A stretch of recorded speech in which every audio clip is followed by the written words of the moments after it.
Hello everyone, welcome you all to Cognizance IAS. हम इस series में पॉलिटी लक्ष्मीकांत के क्वेश्चंस को चैप्टर वाइज डिस्कस करेंगे। So let's start today's discussion. So today we will discuss the questions of central council of minister. देखिए, हम लोग इस सीरीज में एक एक करके सारे चैप्टर्स को कवर करते जा रहे हैं। आज हम लोग केंद्रीय मंत्रिपरिषद के रिगार्डिंग जो भी क्वेश्चन है उसको कवर करते हैं। तो इसमें अगर कोई भी कॉन्सेप्ट आता है तो उसको हम लोग देखते हुए चलेंगे क्वेश्चंस के साथ साथ। तो हमारा आज का पहला क्वेश्चन है, which of the following are not mention in the constitution of India. तो आपको बताना है कि कॉन्स्टिट्यूशन ऑफ इंडिया में इनमें से कौन सा स्टेटमेंट मेंशन नहीं किया गया है। फर्स्ट है काउंसिल ऑफ मिनिस्टर्स, सेकेंड है आपका कलेक्टिव रिस्पॉन्सिबिलिटी, थर्ड है आपका resignation of ministers and fourth है आपका office of the deputy prime minister. देखिए, आपको नहीं भी मालूम होगा तो आप यहाँ पे अपना गेस वर्क कर सकते हैं। स्मार्ट वर्क के थ्रू आप अगर देखेंगे तो डिप्टी प्राइम मिनिस्टर के बारे में आपने कभी नहीं पढ़ा होगा कि डिप्टी प्राइम मिनिस्टर कॉन्स्टिट्यूशन में प्रोवाइडेड है। अगर होता तो अभी हमारे कंट्री में हर एक प्राइम मिनिस्टर के साथ साथ एक डिप्टी प्राइम मिनिस्टर भी बनता है, बट ऐसा तो नहीं होता है। तो यहाँ पे आप फोर्थ देख सकते हैं कि ये मेंशन नहीं है। तो फोर्थ कहाँ है आपका? केवल ऑप्शन सी में। इस तरह ऑप्शन सी को पिक कर सकते हैं। फिर देखिए यहाँ पे 3 रेजिग्नेशन ऑफ मिनिस्टर, ये भी आपका कॉन्स्टिट्यूशन में प्रोवाइडेड नहीं है, बट काउंसिल ऑफ मिनिस्टर और कलेक्टिव रिस्पॉन्सिबिलिटी के बारे में आपका प्रोवाइडेड है। आर्टिकल 74 काउंसिल ऑफ मिनिस्टर के बारे में डील करता है और कलेक्टिव रिस्पॉन्सिबिलिटी के बारे में आपका आर्टिकल 75 डील करता है। देखते हैं क्वेश्चन नंबर 2। आपको स्टेटमेंट को देखना है और इसमें भी आपको क्या करना है, करेक्ट ऑप्शन चूज करना है। फर्स्ट है आपका, the president can not function without the union council of ministers.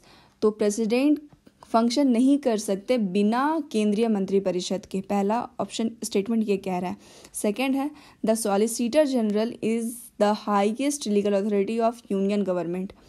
देखिए यहाँ पे सॉलिसिटर जनरल, ये वर्ड हम लोग जल्दी पढ़ते नहीं है, बट यहाँ पे ये होता है ना कि ये लॉ मिनिस्टर होते हैं एक तरह के। तो यहाँ पे जो सॉलिसिटर जनरल होते हैं ये वर्क तो करते हैं, बट ये अटॉर्नी जनरल के अंडर वर्क करते हैं। तो यहाँ पे ये हाईएस्ट लीगल अथॉरिटी नहीं हो जाएंगे। हाईएस्ट लीगल अथॉरिटी आपके हो जाएंगे अटॉर्नी जनरल इंडिया में। तो 2 जहाँ भी है वहाँ उस ऑप्शन को आप एलिमिनेट कर दीजिए। तो यहाँ पे आपका ऑप्शन कौन सा एलिमिनेट हो जाएगा? D and C. फिर देखते हैं, the union council of minister can function for some time even after death or resignation of the prime minister. तो union council of minister function कर सकती है कुछ देर बाद भी, अगर प्राइम मिनिस्टर का डेथ हो जाता है या वो रिज़ाइन कर देते हैं। एंड आपका फोर्थ ये कह रहा है, in the absence of the prime minister only the house home minister can preside over emergency meetings of the union council of minister. तो अगर प्राइम मिनिस्टर एब्सेंस होते हैं तो केवल होम मिनिस्टर ही प्रिसाइड कर सकते हैं अगर यूनियन काउंसिल ऑफ मिनिस्टर का मीटिंग होता है किसी इमरजेंसी मैटर में। तो यहाँ पे देखिए, यहाँ पे ऑनली वर्ड है, एक्सट्रीम वर्ड को आप ऐसे भी एलिमिनेट कर सकते हो। यहाँ पे आपका ऑप्शन बी भी एलिमिनेट हो जाएगा। यहाँ पे आपका करेक्ट हो जाएगा ऑप्शन ए। और यहाँ पे देखिए, यहाँ पे आपका मेंशन किया गया है ऑप्शन 3 को अगर देखेंगे तो अगर प्राइम मिनिस्टर रिज़ाइन कर देते हैं या फिर उनका डेथ हो जाता है तो ये फंक्शन नहीं करेगी आपकी काउंसिल ऑफ मिनिस्टर। यहाँ पे आपका ऑप्शन ए करेक्ट हो जाएगा। क्वेश्चन नंबर 3 देखते हैं। According to Article 74 of the Constitution, which of the following statement relating to the advice tendered by minister to the president would be correct? तो जो article 74 में दिया गया है उसके रिगार्डिंग जो भी एडवाइस मिलता है मिनिस्टर का प्रेसिडेंट को, उसके रिगार्डिंग कौन सा करेक्ट है आपको ये बताना है। फर्स्ट है, it shall not be inquired into any court. इसको इंक्वायरी नहीं किया जा सकता किसी भी कोर्ट में उस एडवाइस को। एंड बी क्या कह रहा है, it can be inquired into in the supreme court. उस एडवाइस को सुप्रीम कोर्ट में इंक्वायरी किया जा सकता है। सी है, it can be inquired into all the courts. ये सारे के सारे कोर्ट में इंक्वायरी किया जा सकता है इस एडवाइस का। एंड डी है, it can not be inquired into the high courts. उसको हाई कोर्ट में ही इंक्वायरी नहीं किया जा सकता है। देखिए, यहाँ पे आपका करेक्ट ऑप्शन हो जाएगा कि अगर कोई भी एडवाइस मिलता है प्रेसिडेंट को आर्टिकल 74 के तहत मिनिस्टर के द्वारा, तो उसको किसी भी कोर्ट में इंक्वायरी के लिए नहीं दिया जा सकता, उसको इंक्वायरी नहीं किया जा सकता। तो यहाँ आपका ऑप्शन ए करेक्ट हो जाएगा। क्वेश्चन नंबर 4 देखते हैं। How are the salaries and allowance of the union minister determined. तो यूनियन मिनिस्टर का सैलरी और अलाउंस कैसे डिटरमाइन होता है? देखिए, मैक्सिमम टाइम हम लोग पढ़ते हैं कि जो भी सेंट्रल अथॉरिटी होती है उसका सैलरी और अलाउंस कौन डिटरमाइन करता है? पार्लियामेंट। तो यहाँ पे यूनियन मिनिस्टर का भी कौन डिटरमाइन करेगा? पार्लियामेंट। तो यहाँ आपका ऑप्शन बी करेक्ट हो जाएगा। फिर देखते हैं, which of the following constitutional amendment act has or have made the decision of the council of minister binding on the president of India. तो देखिए, ऐसा कौन सा कॉन्स्टिट्यूशनल अमेंडमेंट एक्ट था जिसके द्वारा जो भी काउंसिल ऑफ मिनिस्टर का डिसीजन होता है वो प्रेसिडेंट के लिए बाइंडिंग कर दिया गया। तो ये हमारा कौन सा था? ऑप्शन ए देखिए क्या है, 42nd and 44 amendment acts. B है आपका 43rd अमेंडमेंट एक्ट, सी है आपका 40th amendment act and D है आपका 40 एंड 41st अमेंडमेंट एक्ट्स। देखिए यहाँ पे सबसे ज़्यादा चेंजेस कौन से अमेंडमेंट एक्ट में हुआ था, अगर आप लॉजिक लगाए तो यहाँ पे 42nd and 44th constitution amendment act, और यहीं पे बाइंडिंग कर दिया गया था काउंसिल ऑफ मिनिस्टर का डिसीजन, क्योंकि इस समय बहुत ज़्यादा हौच पौच हुआ था इमरजेंसी को लेकर के। तो यहाँ आपका ऑप्शन ए करेक्ट हो जाएगा। 6 देखते हैं, which of the article of the constitution of India are relevant to analyse the constitutional provision that deal with the relationship of president with the council of minister. तो आपको बताना है ऐसा कौन कौन सा कॉन्स्टिट्यूशनल प्रोविजन है जो प्रेसिडेंट का रिलेशनशिप काउंसिल ऑफ मिनिस्टर के साथ डिटरमाइन करता है, डील करता है। तो देखिए हम लोग पढ़ते आ रहे हैं, लास्ट क्लास में जब हम लोग ने प्रेसिडेंट के बारे में डील किया तो वहाँ भी हम लोग ने देखा तो कौन कौन सा आर्टिकल हो जाएगा। देखिए ए में आपका है, अपना ऑप्शन चूज़ कर लीजिए। यहाँ पे ए में क्या कह रहा है 71, 75 and 78 and article, and B में कह रहा है आर्टिकल 74, 75 एंड 78, आपका आर्टिकल 73, 76, 78, या फिर डी ऑप्शन में आर्टिकल 72, 73 एंड 76। देखिए हम लोगों ने पढ़ा था यहाँ पे कौन सा आ जाएगा, आर्टिकल 74 एंड 75 तो पक्का आएगा, क्योंकि काउंसिल ऑफ मिनिस्टर के बारे में डील करता है, और 75 किसके बारे में डील करता है, कलेक्टिव रिस्पॉन्सिबिलिटी के बारे में, सैलरी अलाउंस के बारे में। तो यहाँ पे आपका ऑप्शन बी करेक्ट हो जाएगा, क्योंकि इसको हम लोग डील करते आ रहे हैं, इसमें कोई कन्फ्यूज़न नहीं होना चाहिए। और 78 भी डील करता है कि प्रेसिडेंट को कोई भी अगर वर्क हो रहा है पार्लियामेंट में, हाउस में, तो उसके रिगार्डिंग प्रेसिडेंट जो भी तथ्य मांगे या जो भी चीज़ मांगे वो प्रेसिडेंट को प्रोवाइड करे आपके प्राइम मिनिस्टर। क्वेश्चन नंबर 7 देख लेते हैं, द अकाउंटेबिलिटी और responsibility of prime minister and cabinet to the Lok Sabha is. तो आपको बताना है अकाउंटेबिलिटी और रिस्पॉन्सिबिलिटी जो होता है प्राइम मिनिस्टर का एंड कैबिनेट का लोकसभा के प्रति वो कैसा होता है। तो यहाँ पे आपका क्या हो जाएगा, देखिए यहाँ पे इंटरमिटेंट है, सेकंड आपका इनडायरेक्ट है, एंड थर्ड है आपका at the time of election, and fourth आपका डायरेक्ट, कॉन्टिन्यूअस एंड कलेक्टिव। तो देखिए प्राइम मिनिस्टर का और कैबिनेट का जो होता है लोकसभा के प्रति अकाउंटेबिलिटी कैसा होता है या रिस्पॉन्सिबिलिटी कैसा होता है, तो वहाँ पे क्या हो जाएगा आपका ऑप्शन डी यहाँ करेक्ट हो जाएगा। वो डायरेक्ट होता है और कंटिन्यूअस भी होता है और कलेक्टिव भी होता है। कलेक्टिव रिस्पॉन्सिबिलिटी होती है प्राइम मिनिस्टर और कैबिनेट की लोकसभा के प्रति, तो यहाँ ऑप्शन डी आपका करेक्ट हो जाएगा। और कलेक्टिव रिस्पॉन्सिबिलिटी के बारे में किस में डील किया गया, आपका आर्टिकल 75 में डील किया गया है।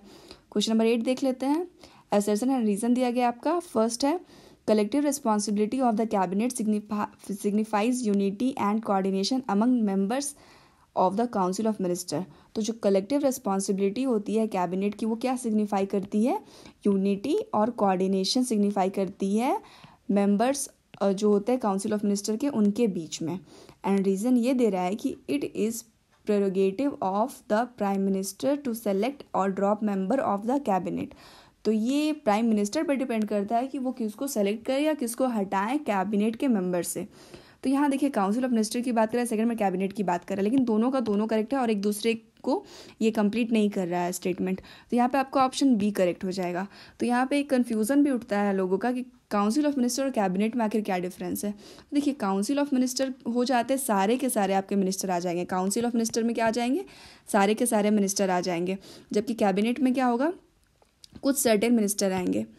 देखिए यहाँ पे देखिए कैबिनेट काउंसिल ऑफ मिनिस्टर में जितने भी मिनिस्टर है आपके, या तो ये 60 to 70 मिनिस्टर आ जाएंगे, जबकि आपके कैबिनेट में कितने मिनिस्टर आ सकते हैं जो इंपॉर्टेंट वर्क करते हैं, जैसे कि आपका डिफेंस सेक्टर हो गया, होम मिनिस्ट्री हो गया, एक्सटर्नल मिनिस्ट्री हो गया।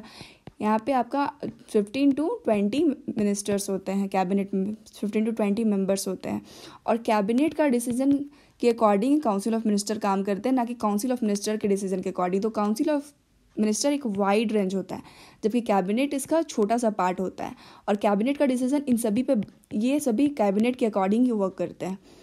तो इसको आप लोग अच्छे से पढ़ लेंगे। देखते हैं question, next question, question number 9, in which of the following provision the constitution of India is the principle of collective responsibility of the council of minister ancient. तो आपको यहाँ पे ये बताना है कि कौन सा प्रिंसिपल है वो जो कलेक्टिव रिस्पॉन्सिबिलिटी की बात करता है। Council of minister collective responsibility की बात कौन करता है, आर्टिकल 75 हम लोग डील करते आ रहे हैं। तो यहाँ पे आपका ऑप्शन ए करेक्ट हो जाएगा। यहाँ देखिए सारा का सारा स्टैटिक पोर्शन है, तो यहाँ पे हम लोगों को ज़्यादा टाइम नहीं लगेगा डील करने में, फटाफट से क्वेश्चन को देख करके आंसर टिक करते जाते हैं। फर्स्ट क्या है, 10th नंबर है आपका, there shall be council of minister with the prime minister at the head to aid and advise the president who shall in the exercise of his function functions act in accordance with such advice. यहाँ पे ये कह रहा है कि जो council of minister होते हैं प्राइम मिनिस्टर के साथ साथ, वो क्या करते हैं, प्रेसिडेंट को एड एंड एडवाइस देते हैं जिसके अकॉर्डिंग प्रेसिडेंट को वर्क करना होता है। एंड ये कह रहा है फिर, this provision in the constitution has been laid down by which of the following constitutional amendment act. तो यहाँ पे बोला ये प्रिंसिपल कौन से अमेंडमेंट एक्ट के द्वारा जोड़ा गया था। तो ये प्रिंसिपल कब जोड़ा गया था, अभी हम लोगों ने डील किया 42nd and 44th constitutional amendment act में इस तरह का चेंजेस किया गया। तो यहाँ पे आपका ऑप्शन में क्या है, ऑप्शन बी में 42nd। तो यहाँ पे बिना कन्फ्यूजन का 47 को टिक कर सकते हैं। क्वेश्चन में 11 देख लेते हैं। देखिए आर्टिकल 14 जो कॉन्स्टिट्यूशन में प्रोवाइडेड है वो क्या कहता है, मीन्स आर्टिकल 14 में क्या दिया हुआ है आपको ये बताना है। फर्स्ट है आपका, फर्स्ट स्टेटमेंट है, there shall be a council of minister with the prime minister at the head to aid and advise the president in exercise of his function। देखिए यहाँ पे अगर हम लोग बाकी के स्टेटमेंट को नहीं पढ़े तो हम लोग आराम से ऑप्शन ए को टिक करके आ सकते हैं हड़बड़ाहट में या ओवर कॉन्फिडेंस में, लेकिन ऐसे क्वेश्चन में आपको ध्यान देना है कि सारे के सारे स्टेटमेंट को देखो, क्योंकि यहाँ पे क्या होता है ना कि आपको जो मोस्ट अप्रोप्रिएट आंसर है वो ढूंढना होता है। तो यहाँ पे ए भी आपका करेक्ट है। बी देख लेते हैं, there shall be a council of minister with the prime minister at the head to aid and advise the president who shall in exercise of his function act in accordance with the such advice. तो यहाँ पे भी उसका एक line आगे कर दिया गया है कि प्रेसिडेंट वो सारा एक्सरसाइज काउंसिल ऑफ मिनिस्टर के एड एंड एडवाइस से करेंगे, और यहाँ पे बोल रहा है act and advice with such advice, तो उसी एक्ट एंड जो एक्ट करेंगे वो एड एंड एडवाइस से करेंगे। सी कह रहा है, there shall be council of minister with the prime minister at the head. Council of minister जिसका हेड कौन होंगे, prime minister, to aid and advise the president who shall exercise his function act in accordance with such advice provided that the president may require the council of minister to reconsider such advice। तो यहाँ पे ये भी जोड़ दिया गया है कि वो एड एंड एडवाइस से तो वर्क करेंगे, लेकिन प्रेसिडेंट को कभी लगता है तो वो रिकन्सिडरेशन के लिए वैसे एडवाइस को वापस भी भेज सकते हैं बिना माने, मीन्स वो नहीं मान सकते और वापस बोल सकते हैं कि इसको आप रिकन्सिडर कीजिए। Either generally or otherwise, the president shall act in accordance with the advice tendered later such reconsideration। तो रिकन्सिडरेशन के बाद जो एडवाइस आता है उसके अकॉर्डिंग प्रेसिडेंट को मस्ट हो जाता है कि वो उसके अकॉर्डिंग काम करे। एंड डी आपका कह रहा है, there shall be a council of minister with the prime minister at the head to aid advise the president who shall in exercise his function act in accordance with such advice और otherwise on his own. तो यहाँ पे ये कह रहा है कि prime minister जो होंगे head of council of minister, इन सभी के एड एडवाइस से प्रेसिडेंट वर्क करेंगे, अदरवाइज उनको लगे तो वो अपने हिसाब से भी वर्क कर सकते हैं, ऑन हिज ऑन दिया हुआ। तो यहाँ पे तो डी गलत हो जाएगा, तो यहाँ पर मोस्ट अप्रोप्रिएट ढूंढना है, तो यहाँ पे आपका सी सही हो जाएगा, क्योंकि 74 आर्टिकल एग्जैक्टली यही डील करता है कि प्रेसिडेंट को उनके एड एंड एडवाइस पे काम करना है और वो रिकन्सिडरेशन के लिए भी भेज सकते हैं किसी बिल को या किसी बात को, रिजोल्यूशन को, और वापस अगर उनके पास जाता है तो उनको वो मानना ही पड़ता है। नेक्स्ट क्वेश्चन देखते हैं, question number 12, according to the constitution of India if the president so requires it shall be the duty of the prime minister to submit for the consideration of council of minister any matter on which a decision has been taken by minister but which has not been considered by the council, this ensures। देखिए constitution of India के according अगर president को ऐसा लगता है कि it shall be duty of the prime minister, वो अगर प्रेसिडेंट चाहें तो ये प्राइम मिनिस्टर का ड्यूटी होता है कि वो किसी भी बिल को कंसिडरेशन के लिए भेजे काउंसिल ऑफ मिनिस्टर के पास, किसी भी मैटर को भेजे, वैसा मैटर जो कि किसी एक पर्टिकुलर मिनिस्टर के द्वारा लिया गया है लेकिन उसको कंसीडर नहीं किया गया है पूरे काउंसिल के द्वारा। तो ये क्या इंश्योर करता है, तो ये आपका क्या इंश्योर करेगा, फर्स्ट आपका है कलेक्टिव रिस्पॉन्सिबिलिटी, सेकंड है the status of prime minister as the first among equals. तो वो बताता है कि prime minister first among equals mean सारे मिनिस्टर से ऊपर हैं।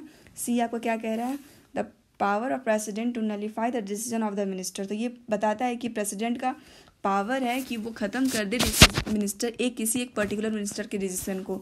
एंड डी है the inherent power of the minister to take a decision independent of the council of minister.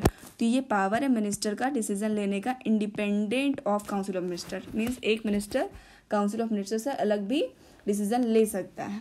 तो यहाँ पे आपका ये जो डील किया गया है कॉन्स्टिट्यूशन के अकॉर्डिंग, ये आपका 78 में डील किया गया और ये शो करता है कलेक्टिव रिस्पॉन्सिबिलिटी को, क्योंकि यहाँ पे ये कह रहा है किसी एक मिनिस्टर के द्वारा लिया गया डिसीजन को रिकन्सिडर करना है, किसके द्वारा, काउंसिल ऑफ मिनिस्टर के द्वारा। तो ये कलेक्टिव रिस्पॉन्सिबिलिटी की बात आ जाता है यहाँ पे। देखते हैं क्वेश्चन नंबर 13, स्टेटमेंट को देखना है, यहाँ भी करेक्ट ऑप्शन चूज करना है। स्टेटमेंट 1 है, all decision of the council of minister relating to the administration of the union must be communicated to the president. तो जितना भी डिसीजन लिया जाता है काउंसिल ऑफ मिनिस्टर के द्वारा एडमिनिस्ट्रेशन के रिगार्डिंग, तो वहाँ पे कम्युनिकेट करना होता है प्रेसिडेंट को। सेकेंड क्या कह रहे हैं, the president can call for information relating to the proposal for legislation. तो प्रेसिडेंट ऐसा इन्फॉर्मेशन मांग सकते हैं जो लेजिस्लेशन के प्रपोजल के लिए लाया गया हो। थर्ड है आपका, the president can direct that any matter on which decision has been taken by minister should be placed before the council of minister. तो प्रेसिडेंट डायरेक्ट कर सकते हैं कि कोई भी मैटर अगर डिसीजन का लिया गया है तो वो प्लेस होना चाहिए, वो रखना चाहिए, मतलब वो रखा जाना चाहिए काउंसिल ऑफ मिनिस्टर के समक्ष। एंड फोर्थ कह रहा है आपका, the president has the right to address and send message to the council of minister to elicit specific information. तो यहाँ पे कह रहा है प्रेसिडेंट को राइट है कि वो एड्रेस करे काउंसिल ऑफ मिनिस्टर को या कोई मैसेज सेंड करे किसी स्पेसिफिक इन्फॉर्मेशन के रिगार्डिंग। तो यहाँ पे देखिए आपका स्टेटमेंट 1, आप लोग अपना ऑप्शन चूज करिए। यहाँ पे 1 जो कह रहा है, यहाँ पे आपका 1, 2 एंड 3 करेक्ट हो जाएगा क्योंकि आपका आर्टिकल 78 में डील किया गया है। बट यहाँ पे जो 4th हो जाएगा, यहाँ पे कौन वर्क करते हैं, प्राइम मिनिस्टर लिंक बैठाते हैं प्रेसिडेंट और काउंसिल ऑफ मिनिस्टर के बीच में। तो president directly council of minister को नहीं बोलते, वो प्राइम मिनिस्टर के थ्रू बोलते हैं। तो यहाँ पे आपका करेक्ट ऑप्शन हो जाएगा option 1, 2, 3 means option C. Question number 14 देख लेते हैं, which one among the following feature of the constitution of India is indicative to of the fact that the real executive power is vested in the council of minister headed by the prime minister। तो यहाँ पे जो feature है council of India का, कौन सा ऐसा feature है शो करता है कि जो एग्जीक्यूटिव पावर है काउंसिल ऑफ मिनिस्टर का वो प्राइम मिनिस्टर में हेडेड होता है, मीन्स उसके हेड प्राइम मिनिस्टर होते हैं। तो ये क्या शो करता है आपका, पार्लियामेंट्री डेमोक्रेसी। यहाँ आपका ऑप्शन डी करेक्ट हो जाएगा क्योंकि यूनिवर्सल एडल्ट फ्रेंचाइज क्या है ये आपका, वो 18 ईयर के एबव वोट देने का राइट है, या रिप्रेजेंटेटिव लेजिस्लेचर या फेडरलिज्म तो आपको पता ही है कि एक सेंटर होगी, अदर फेडरल स्ट्रक्चर होगा, अदर स्टेट होंगे। तो यहाँ पे आपका पार्लियामेंट्री डेमोक्रेसी को शो करता है कि प्राइम मिनिस्टर हेड होंगे काउंसिल ऑफ मिनिस्टर के। क्वेश्चन नंबर 15 देख लेते हैं, which one of the following is not correct in relation to the council of minister. तो कौन सा करेक्ट नहीं है काउंसिल ऑफ मिनिस्टर के रिलेशन के बेसिस पे। तो यहाँ पे नहीं आपको चूज़ करना है, मीन्स इनकरेक्ट ऑप्शन चूज़ करना है। It is recognised by the constitution. यहाँ पे ये कह रहा है ये कॉन्स्टिट्यूशन के द्वारा रिकॉग्नाइज किया गया है। बी आपका, the number of its member is not specified in the constitution, means उसका नंबर स्पेसिफाई नहीं किया गया कॉन्स्टिट्यूशन में। सी आपका, its working is as per the provision of the constitution. जो काउंसिल ऑफ मिनिस्टर का वर्किंग होगा वो भी कॉन्स्टिट्यूशन के अकॉर्डिंग होगा।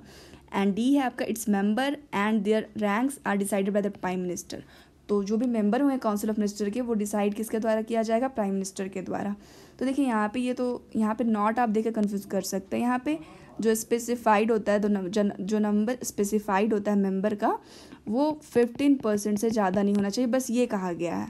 मीन्स जितने भी मेंबर है आपके हाउस में उससे 15% ज़्यादा नहीं होना चाहिए। तो ये तो आपका करेक्ट हो जाएगा क्योंकि स्पेसिफाई नहीं है, 15% में कितना भी हो सकता है। बट यहाँ जो डी है इसका जो वर्किंग होता है कॉन्स्टिट्यूशन में मेंशन नहीं किया गया है काउंसिल ऑफ मिनिस्टर क्या वर्क करेंगे। तो यहाँ पे आपका ऑप्शन सी करेक्ट हो जाए क्योंकि आपसे नॉट पूछा गया है। क्वेश्चन नंबर 16 देखते हैं, the executive power of the union is vested in the.